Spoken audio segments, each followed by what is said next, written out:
What's up guys, Eric here from Techisode TV at Galaxy Unpacked, and this is the Galaxy Note 10 Plus.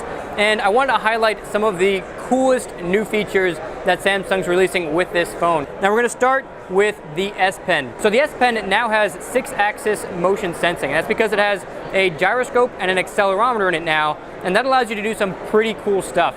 So I'm going to get the Note 10 set up on the table here, and I'm going to show you guys exactly what you can do with a new feature called Air Gesture. So Samsung's added something called Air Gestures, and what it does is it allows you to use your S Pen and draw gestures to do a bunch of different things on a Galaxy Note 10 device. Now this is the smaller version of the Note 10. The Note 10 Plus, I'll get to that a little bit later, but it works the same on both devices. So all you have to do is press the S Pen button and do one of these gestures. So if I want to zoom out a little bit, I hold the button and I make a circle in a counterclockwise manner, and it zooms out. If I want to zoom in, I make a clockwise circle and it zooms in. If I want to switch to the rear camera, I hold the button and swipe up or down, and it switches to the rear camera. So you guys can't see me now, but if I go ahead and draw that same clockwise circle and hold the S Pen button down, it's going to continually zoom until I let go of the button, then it will stop zooming in. Again, if I hold the button and do a counterclockwise circle, it's going to start zooming out, and as long as I hold that button,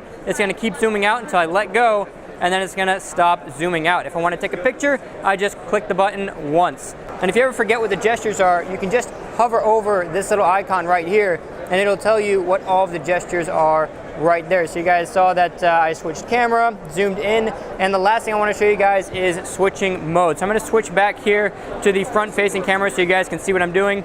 Now you can see there's a bunch of modes right here. If I want to switch back and forth between those, all you have to do is hold the button and swipe across, and now I switch to live focus. Hold and swipe again, I've switched to night mode. And then obviously swipe the other direction and you can switch back through all of the other modes. So there's a quick look at all of the air gestures you get with the camera. Now you also get air gestures with YouTube. All right, so now I've jumped over to the YouTube application. I'm going to show you guys how air gestures work for YouTube. So if you press the S Pen button once, you're going to pause the video. If you press it again, you're going to start playing the video. And if you want to increase the volume, you press the button and raise your hand up, and it's going to increase the volume. And if you want to decrease it, you press the button, bring your hand down, and as long as I hold that button, it's going to keep decreasing volume until it's all the way down, and then I can let go, and it'll stop adjusting the volume. If I swipe to the right, it's going to skip to the next video, and if I slide to the left, it's going to go back a video. And again, if you hover over the icon, you can see all of the different options right there. And as you can see, you can also double press the S Pen button to go to the next video as well. Hey, this looks like a Tech with Brett video. That is a Tech with Brett video. Awesome. All right, so we're taking a look at the live focus video. Now, it actually does work with the front-facing camera as well, but I have a feeling it's not going to work quite as well.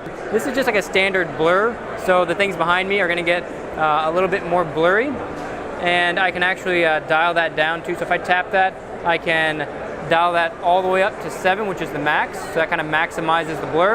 And I can dial it all the way down to 0, which is no blur at all. Now you can't change those dials while you're filming, so you kind of set it up beforehand, and then you start filming, and then it adds the effect in.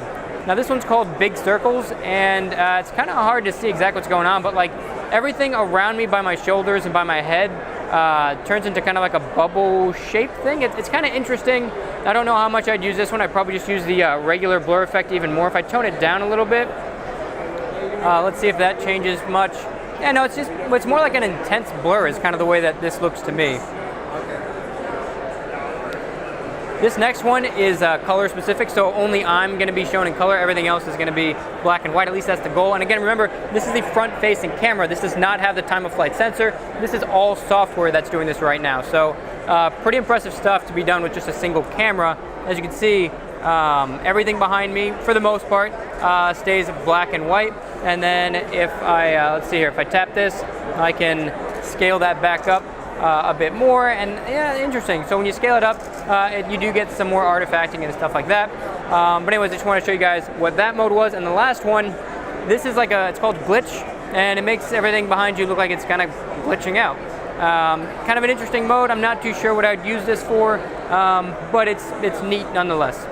Here is a rear-facing video with the blur live focus effect. I'm going to move around a little bit so you guys can see that. and I'll go through the other modes really quickly as well. All right, here we are again now. This is the big circle effect. As you can see, it's basically just blurring out the edges around me, and everything behind rather is getting blurred out, and it's kind of turns into this kind of bubbly circle thing. It's kind of right around the perimeter of my body. But again, this is rear-facing camera, so this should be working a little bit better than the front-facing camera because it does have that time-of-flight sensor. This one is color point, definitely one of my favorite ones. Makes everything in the background black and white, and then you just show up in color.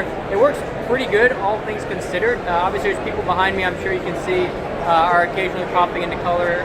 But overall, I think it works pretty well. I think if there weren't people behind me, and it was more just like inanimate objects, I'm at like a park, I'm outside or something like that, I think it would work better because I think what it's doing is face detection, so everyone's face is going to get illuminated with color, and then everything that's not a person doesn't get lit up with color. I'm kind of guessing that's how it works, but I won't know for sure until I get a lot more time to play with this.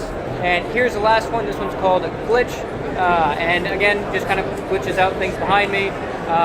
Pretty interesting one. It's more of like an artsy kind of one, I guess. I'm not too sure when I'd ever use this one. The black and white one, definitely. The blur one, definitely. But this one, I don't know, it's neat to look at, but I don't know how many videos I'd actually record like this. The next feature I want to talk to you guys about is called AR Doodle. This is made possible by Samsung's time-of-flight sensor right on the back, right there.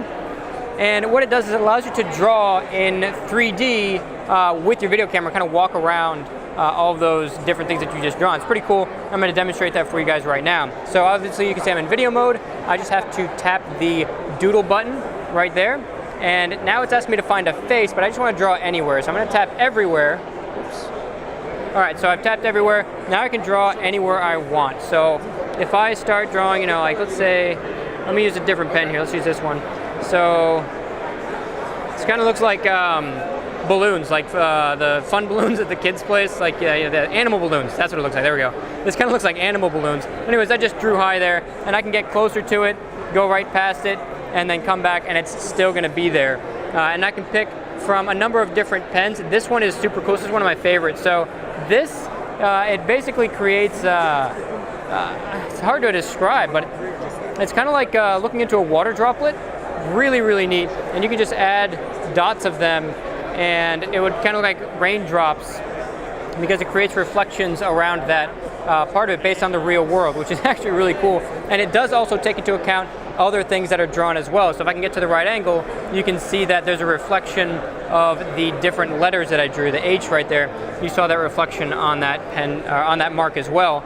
Then we've got this one here, which is kind of like a neon, and I can move forward and backward with it. And then if I come to the side, you can now see everything off on the side there. So this is a really neat feature. It's definitely a lot of fun to use. Things are tracking pretty well. As you saw, it's not totally perfect, but again, it's pretty decent. I'm pretty impressed with it.